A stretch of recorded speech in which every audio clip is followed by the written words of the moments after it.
अस्सलाम वालेकुम and welcome back once again.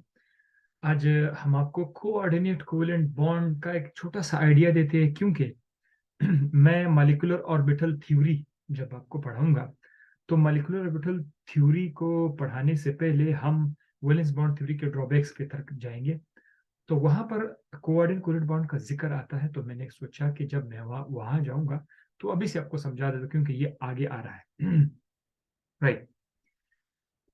So coordinate covalent उसको बॉन्ड को समझाने के लिए हम आपको थोड़ा सा पहले थोड़ा सा आयनिक, थोड़ा सा कोवेलेंट बॉन्ड वगैरह भी आपको बता देते हैं इस हवाले से। राइट। इस वक्त हम स्क्रीन पर हैं। अच्छा जनाब, देखिए आपने आयनिक बॉन्ड के बारे में क्या पढ़ा था। सपोज हमारे पास एक एटम है ए और दूसरा एटम है बी। अब देखो, अगर एक एटम हमारे पास ए हो और इसके पास इलेक्ट्रॉन मौजूद हो ई, सपोज उसके पास इलेक्ट्रॉन है, एक है या दो है, जो भी है, ये अपना इलेक्ट्रॉन मुकम्मल तौर पर बी को प्रोवाइड करे। कंप्लीट ट्रांसफर, कंप्लीट ट्रांसफर, मुकम्मल तौर पर बी को दे दे। आप यू सपोज कर ली कि बी बड़ा बदमाश है, बी बहुत ज्यादा इलेक्ट्रोनेगेटिव है। इलेक्ट्रोनेगेटिव मतलब ये इलेक्ट्रॉन को अपनी तरफ ज्यादा खींचती है। राइट। तो बाद में क्या होगा, जब इलेक्ट्रॉन बी की तरफ चला जाएगा तो उस वक्त ए और बी के दरमियान बॉन्ड बन जाएगा।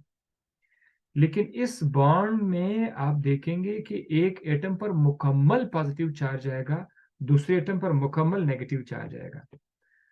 जिसने इलेक्ट्रॉन ले लिया है उस पर माइनस का चार्ज आएगा, और जिसने इलेक्ट्रॉन दे दिया उस पर प्लस का चार्ज आ जाएगा। तो इस तरह का बॉन्ड जो है वो आयोनिक बॉन्ड है। आयोनिक बॉन्ड, ठीक है। ये मैं आपको बता रहा हूँ कोऑर्डिनेट कोवेलेंट बॉन्ड, लेकिन इसमें आयोनिक बॉन्ड है। सिर्फ आपको समझाने के लिए कुछ आगे जाना पड़ा मुझे। इसी तरह अगर आपके पास उसमें एक और एग्जांपल है, एक और एग्जांपल मैं बता रहा हूँ। ए, लेट्स सपोज हमारे पास ए है और ये बी है और इनके पास इलेक्ट्रॉन है। अब सपोज कर दे इस केस में बी इलेक्ट्रॉन, बी के पास अपना इलेक्ट्रॉन है और ए के पास इलेक्ट्रॉन है, अपना इलेक्ट्रॉन है। Both have its own electron, B and A. अब अगर ऐसा हो कि इस बार एटम बी अपना इलेक्ट्रॉन शेयर करे, पूरा का पूरा ना दे दे, और ए अपना इलेक्ट्रॉन वो भी शेयर कर दे, मतलब कहता है चलो हम दोनों इस पे कारोबार करते हैं, आप भी पैसे दे दो मैं भी पैसे देता हूँ, शेयर कर, दिस शेयर, ये शेयरिंग है, शेयरिंग। जब ये शेयर करते हैं तो उसके बाद क्या होगा, एटम ए और एटम बी के दरमियान फिर से एक बॉन्ड बन जाएगा। इस बॉन्ड के अंदर दो इलेक्ट्रॉन्स पड़े होंगे, एक इलेक्ट्रॉन दो इलेक्ट्रॉन, यानी ये बॉन्ड दो इलेक्ट्रॉन की वजह से बना हुआ होगा। लेकिन इसमें आप देख सकते हैं इलेक्ट्रॉन का जोड़ा शेयर हुआ है। अब जो बॉन्ड बना शेयरिंग ऑफ इलेक्ट्रॉन की वजह से, ऐसे बॉन्ड को बोलते हैं covalent bond. Covalent bond, covalent bond. अब जो कोऑर्डिनेट कोवेलेंट बॉन्ड है, कोऑर्डिनेट, वो बहुत आसान अब हो जाएगा आपके लिए। उसके लिए मैं आपको जस्ट एक छोटा सा एग्जांपल, उसी तरह का एग्जांपल देता हूँ। सपोज करते हैं, तो कलर चेंज करता हूँ, चले ये ले। इस बार हमारे पास एटम है ए और बी, हमारे पास फिर से दो एटम है। इस केस में क्या है कि बी को भूख लगी है, एक एटम है उसके पास इलेक्ट्रॉन कम है, तो उस पर थोड़ा सा पॉजिटिव चार्ज है, मतलब, और ए के पास इलेक्ट्रॉन ज्यादा है, सपोज करते उस पर इलेक्ट्रॉन ज्यादा है। तो इस बार अब मैं इसके ऊपर ना दो इलेक्ट्रॉन लिख लेता हूँ, ठीक है ना। अब होता क्या है कि ए अपना इलेक्ट्रॉन बी को मुकम्मल तौर पर देता नहीं है, बी को मुकम्मल तौर पर ट्रांसफर नहीं करता, बल्कि वो शेयर करते हैं। क्या करते हैं, शेयर करते हैं, बीच में शेयर करते हैं। कहते हैं एक ही बंदा है और वो कहता है कि चलो पैसे मैं देता हूँ, बस दोनों उस पर शराकत कर लेते हैं। तो अब क्या होगा कि इस दौरान अब जो बॉन्ड बनेगा ए और बी के दरमियान, अब एक बॉन्ड तो बन जाएगा। इसमें भी क्या होगा, 2 इलेक्ट्रॉन आएंगे। बिल्कुल ऐसा लग रहा है जैसे कोवेलेंट बॉन्ड में आपने पढ़ा था, 2 इलेक्ट्रॉन आ जाएंगे और ये दोनों क्या हो जाएंगे, शेयर हो जाएंगे। लेकिन अब आप इसको कोवेलेंट बॉन्ड नहीं कह सकते हैं। हालांकि ये जब बन गया तो ये बिल्कुल कोवेलेंट बॉन्ड की तरह जरूर है, ये है कोवेलेंट बॉन्ड, लेकिन इसको आप कोवेलेंट बॉन्ड नहीं कह सकते हैं। वजह क्या है कि इसमें जो इलेक्ट्रॉन शेयर किया गया है, ये क्या हुआ है, ये एक एटम ने दे दिया हुआ है। तो चूंकि बॉन्ड बॉन्ड सिर्फ एक एटम की वजह से बना, इलेक्ट्रॉन का जोड़ा एक एटम ने शेयर किया हुआ है, इसी तरह इसीलिए इस बॉन्ड को कोऑर्डिनेट कोवेलेंट कहें। तो अभी भी इसके अंदर कोवेलेंट का लफ्ज है, but it is coordinate covalent bond. I hope आपको समझ आ गया होगा। एक एग्जांपल मैं आपको बताता हूँ। एग्जांपल, इसका डेफिनेशन जरा देखिए। Definition, in such kind of bond the electron pair, electron का जोड़ा किसको दिया जाता है, कौन देता है, by one of the bonded atom. जो 2 एटम है उनमें से कोई एक एटम गैरत शो करता है, अपनी तरफ से इलेक्ट्रॉन का जोड़ा देता है, शेयर कर लेता है, शेयर कर लेता है। याद रखिएगा, कोवेलेंट में भी इलेक्ट्रॉन शेयर होते हैं, कोऑर्डिनेट कोवेलेंट में भी इलेक्ट्रॉन शेयर हो जाते हैं।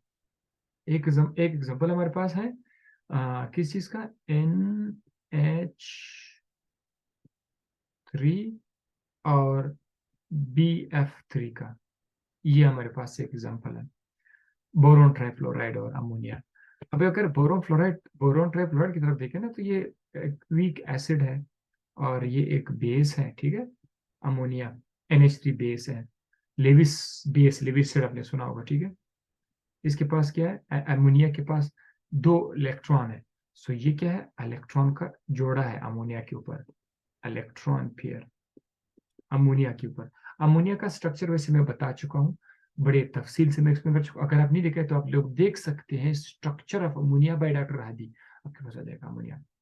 तो अब देखिए, अब इसमें होता क्या है, बोरोन ट्राइफ्लोराइड को अगर मैं लिखूं तो ये बोरोन बोरोन ट्राइफ्लोराइड, बोरोन के आसपास एक फ्लोरीन इस तरफ है, एक फ्लोरीन इस तरफ है, एक फ्लोरीन इस तरफ है, राइट। और नाइट्रोजन, एक हाइड्रोजन यहाँ पर है, एक हाइड्रोजन यहाँ पर है, एक हाइड्रोजन यहाँ पर है, NH3। और यहाँ पर मैं इसके लिए एक लॉन पेयर यहाँ पर शो कर लेता हूँ, ये नाइट्रोजन के ऊपर एक लॉन पेयर है। अब क्या होगा, ये जो अमोनिया है, क्योंकि लेविस बेस है, अच्छा बेस वो होता है जो इलेक्ट्रॉन का जोड़ा देता हो, which can donate electron pair. आपने देखा होगा बेस का डेफिनेशन। तो ये इलेक्ट्रॉन का जोड़ा दे देता है किस चीज को, BF3 को। ऐसा लगता है कि पूरा BF3 को दे देता है, ऐसे ऐसी बात नहीं है। ये इलेक्ट्रॉन का जोड़ा शेयर हो जाता है। अगर हम कहें कि इलेक्ट्रॉन पूरा उसने दे दिया, कंप्लीट ट्रांसफर में अगर हो जाए तो कंप्लीट ट्रांसफर में फिर वो आयनिक बॉन्ड कहलाता है।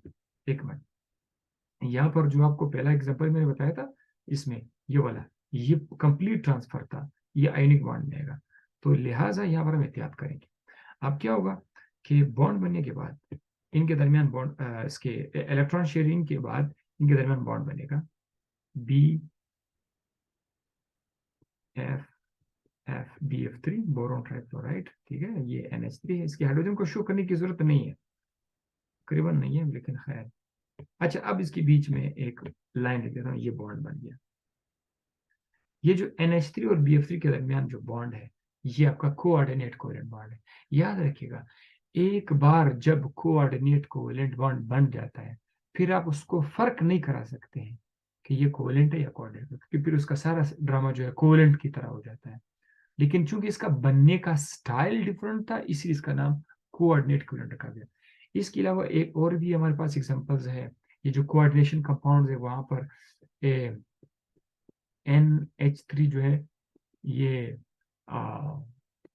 इसके साथ सिल्वर के साथ बॉन्ड बना लेता है, ठीक है, Ag के साथ। तो वहां पर भी अब अमोनिया जो है अपना लॉन पेयर दे देता है, राइट। तो कोऑर्डिनेशन कंपाउंड इसको अलग से पढ़ेंगे, लेकिन यहाँ पर आपको मैंने छोटा सा आइडिया देना था। आई होप आपको समझ आ गया होगा। कमेंट बॉक्स में मुझे बताया करे कि ये टॉपिक आपको कैसा लगा। Ionic bond, covalent bond, quadricovalent bond, दोनों मैंने यहाँ पर आपको लिए एक्सप्लेन कर दिया। आई होप समझ आ गया होगा। See you in the next. Thank you.